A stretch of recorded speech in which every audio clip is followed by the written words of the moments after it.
Assalamualaikum warahmatullahi wabarakatuh. Salam kenal, salam sejahtera untuk kita semua.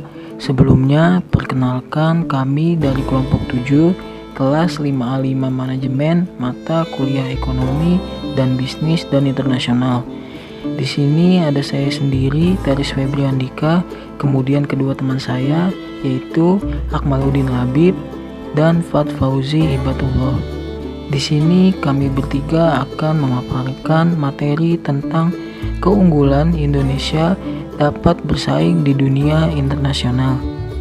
Indonesia atau yang disebut juga dengan Negara Kesatuan Republik Indonesia adalah negara di Asia Tenggara yang dilintasi oleh garis khatulistiwa dan berada di antara daratan benua Asia dan Oseania, serta antara Samudra Pasifik dan Samudra Hindia. Letak geografis Indonesia yang berada di antara dua benua dan dua samudra tersebut ternyata memberikan pengaruh di berbagai bidang seperti sosial budaya, perairan, dan pertanian. Dan oleh karena hal tersebut jugalah Indonesia merupakan negara yang memiliki kekayaan sumber daya alam yang melimpah dan sangat luar biasa, baik itu sumber daya alam hayati maupun sumber daya alam non hayati. Potensi kekayaan alamnya mulai dari kekayaan laut, darat, bumi, dan kekayaan alam lainnya yang terkandung di dalam bumi Indonesia ini sangat beragam.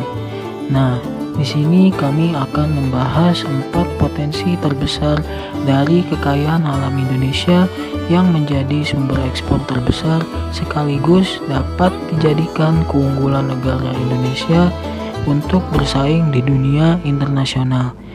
Langsung saja kita simak videonya. Yang pertama ada udang. Udang-udang asal Indonesia ternyata terkenal di mancanegara loh. Hal ini disebabkan karena udang-udang dari Indonesia selalu diekspor dalam keadaan segar.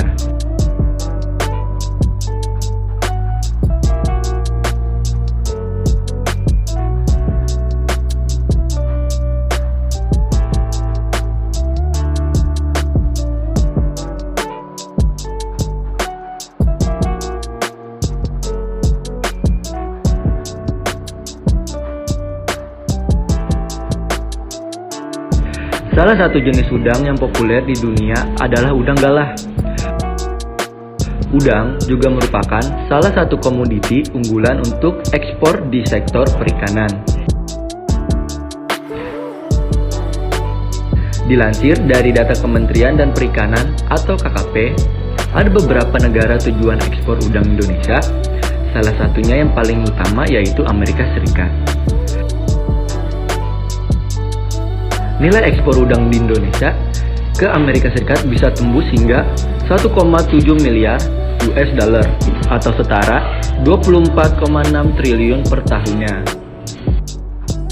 Pemerintah Indonesia juga membuat sejumlah kerjasama, di antaranya dengan Jepang terkait ekspor udang ini. Jepang kini negara terbesar importir udang dari Indonesia. 80% udang yang diekspor ke luar negeri merupakan hasil budidaya.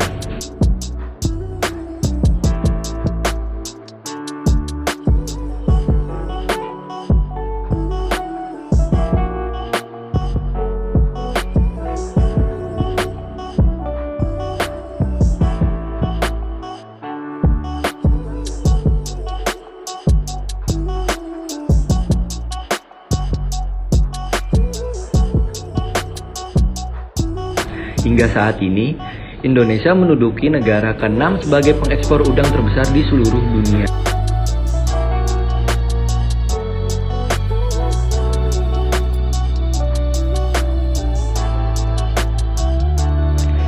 Yang kedua, kopi. Kopi merupakan salah satu komoditas unggulan perkebunan Indonesia setelah kelapa sawit, karet, dan kakao.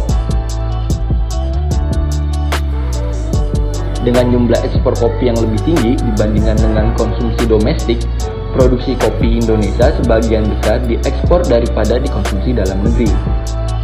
Pada tahun 1980, volume ekspor kopi Indonesia sebesar 238,677 ton.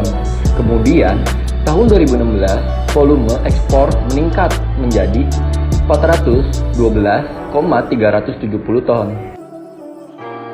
Kopi ini diekspor dalam bentuk biji atau green bean sebesar 97,1%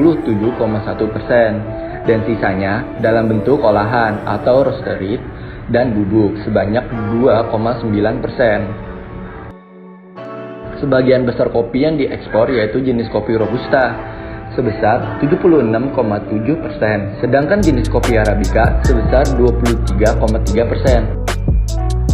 Pemerintah juga merencanakan target peningkatan volume ekspor kopi biji sebesar 24,3% pada tahun 2025 yang tertuang dalam Rencana Pembangunan Jangka Panjang Nasional atau RPJPN. Melihat ambisi pemerintah tersebut, saat ini diperlukan pengetahuan tentang bagaimana kondisi persaingan ekspor kopi Indonesia dengan negara eksportir utama dunia lainnya.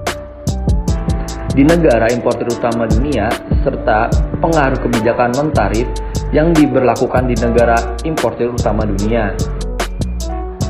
Selanjutnya, bagaimana posisi daya saing serta upaya melakukan perbaikan daya saing dan kinerja perdagangan kopi Indonesia di pasar internasional.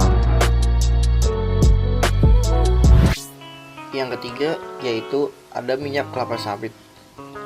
Kelapa sawit merupakan salah satu komoditi hasil perkebunan yang mempunyai peran penting dalam perekonomian di Indonesia dan juga merupakan komoditi ekspor sebagai penghasil devisa negara selain minyak dan gas.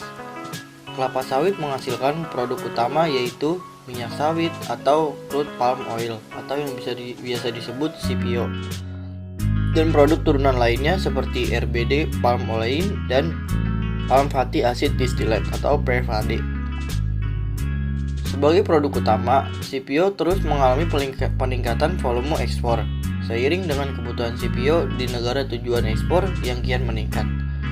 Sebagai bahan baku pangan dan biodiesel, namun ketika penerapan kebijakan bea keluar pada tahun 2009 terjadi perubahan komposisi ekspor dari CPO ke produk turunan sawit pun menjadi RBD palm oil dan PFAD. Kebijakan ini telah mendorong hilirisasi industri sawit Indonesia untuk menghasilkan nilai tambah yang lebih tinggi dari produk kelapa sawit dalam mendominasi perdagangan internasional. Pasar utama produk kelapa sawit Indonesia terdapat di kawasan Asia dan Eropa. 4 negara terbesar diantaranya yaitu ada India, Malaysia, Belanda, dan Italia. Yang keempat yaitu ada rempah-rempah. Rempah-rempah yang kita tahu, negara Indonesia sejak dahulu sudah dikenal sebagai negara dengan rempah-rempah yang melimpah. Saking melimpahnya, menurut sejarah, pada zaman penjajahan, berbagai negara di dunia berambisi dan berburu untuk menguasai rempah-rempah yang ada di Indonesia. Wajar saja, pasalnya saat itu rempah-rempah menjadi salah satu komoditas yang memiliki nilai ekonomi yang tinggi. Bahkan pada masa penjajahan, rempah khas Indonesia memiliki nilai jual yang lebih tinggi dibandingkan emas. Hingga saat ini, rempah khas Indonesia masih terus populer dan menarik perhatian dunia. Terbukti dari tingginya produk rempah-rempah khas Indonesia yang banyak diekspor ke berbagai negara. Contohnya seperti lada, cengkeh, pala, hingga kayu manis.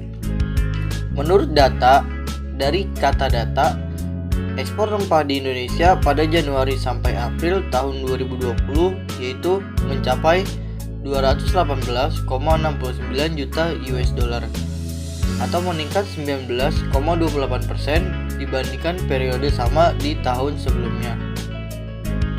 Tidak sampai di situ, menurut data dari Food and Agriculture Organization atau FAO pada 2016, Indonesia pernah menempati peringkat keempat sebagai negara penghasil rempah-rempah di dunia. Luar biasa bukan? Nah, Keempat hal tadi hanyalah segelintir potensi sumber daya alam hayati dan non-hayati dari Indonesia yang dapat dijadikan keunggulan untuk bersaing di dunia internasional. Masih banyak lagi loh keunggulan Indonesia di berbagai sektor seperti pariwisata, pertanian, dan lain-lain. Oleh karena itu dibutuhkan kerjasama antara masyarakat dan pemerintah untuk memelihara sumber kekayaan tersebut agar diharapkan untuk bisa terus bermanfaat secara berkesinambungan bagi negara tercinta kita, Indonesia. Yuk kita sama-sama memelihara bumi kita, Indonesia. Semangat terus. Sekian video dari kami kelompok 7. Terima kasih yang sudah menyaksikan. Kurang lebihnya mohon maaf. Wassalamualaikum warahmatullahi wabarakatuh.